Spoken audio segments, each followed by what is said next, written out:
It all started the moment I moved onto the block. I thought I was buying a quiet little street, perfect for my dream home. Little did I know, I wasn't just buying a house, I was buying the entire block.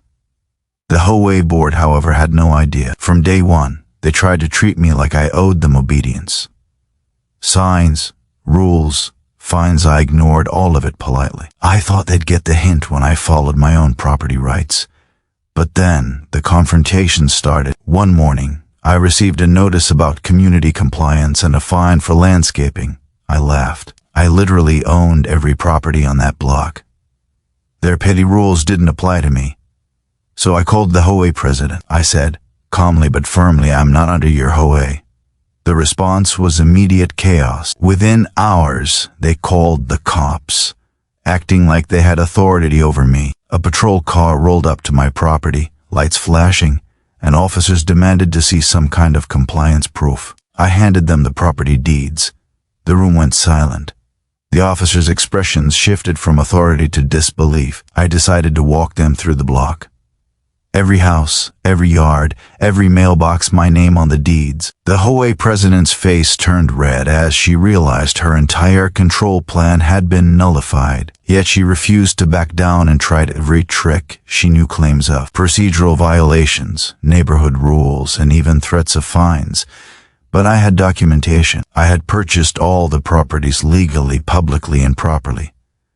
Every single claim they made was easily disproved. By the end of the first confrontation, the HOA board was frozen. They didn't know whether to enforce rules, apologize, or run for cover.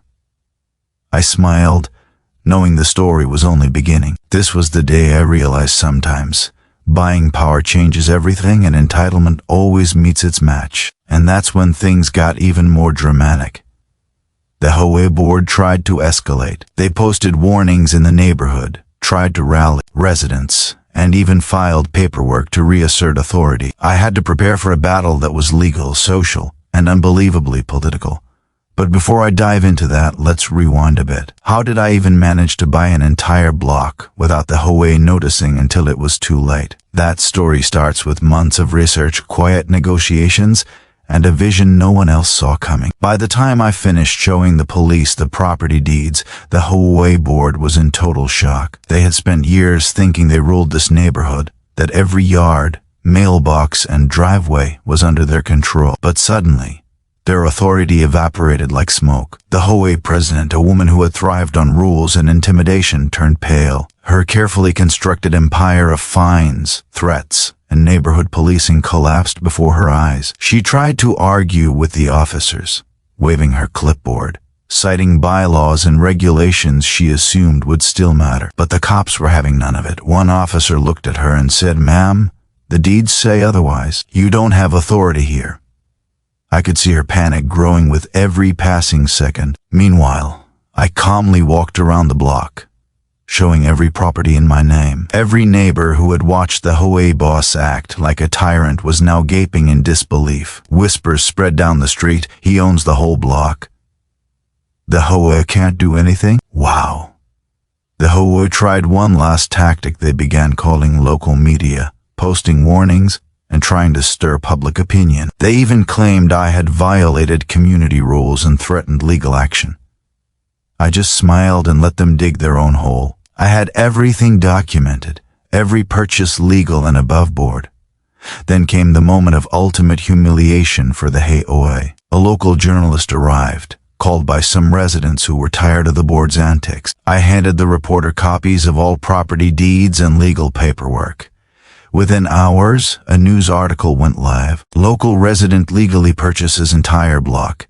HOA authority nullified. The HOA board members were on camera, stammering, trying to defend their actions, but it was too late. Their words sounded hollow, their authority gone. Even their allies in the neighborhood realized they had been misled by ego and entitlement. The drama didn't end there. Some board members tried to post fake warnings online, claiming legal loopholes still gave them power. But residents began flooding social media with screenshots of the deeds, explaining the truth. Their credibility was gone, their previous dominance gone. A few of the most audacious HOA members even tried to storm my property, shouting and demanding I comply. But as they stepped onto the block, I had already secured legal protection and police oversight. Any harassment would now be documented, reported, and prosecuted. One by one, they realized they had no cards left to play. By evening, the entire block was calm. I could finally walk through my property without fear of intimidation or fines. The sun set over the neighborhood, casting long shadows over the very homes the HOA had tried to control. I could feel the satisfaction of knowing justice had been served, not with violence, not with anger, but with ownership, patience, and the law on my side. Neighbors came over, thanking me for standing up to the board. Some shared stories of being fined unfairly, harassed over trivial matters, or bullied into compliance. I realized then that the battle wasn't just about my property. It was about restoring fairness and peace to the entire block. The HOA president finally called a private meeting with her remaining board members. No one spoke. She had lost her credibility, her control, and her reputation. The block she once patrolled like a queen, now fully under the control of lawful owners, free from harassment. In the weeks that followed, the block slowly returned to normal. Residents who had been intimidated for years began planting gardens, hosting block parties, and living without fear of petty rules. Every street sign, mailbox, and lawn was once again a symbol of freedom and rightful ownership. I often walked the block, reflecting on the chaos that had unfolded. From the day the HOA tried to assert authority to the moment the police and journalists arrived, it had been a whirlwind, but the lesson was clear. Entitlement and control crumble in the face of preparation, legality, and calm confidence. The HOA board, frozen, humiliated, and irrelevant. Their attempts to intimidate, manipulate, or control were now stories that residents told each other with incredulous laughter. I, meanwhile, enjoyed my block, fully in control, living peacefully, and knowing that justice had been served without a single unnecessary confrontation beyond what was necessary to prove the truth. And that was the moment I realized, sometimes winning isn't about fighting, it's about owning the truth, legally and powerfully.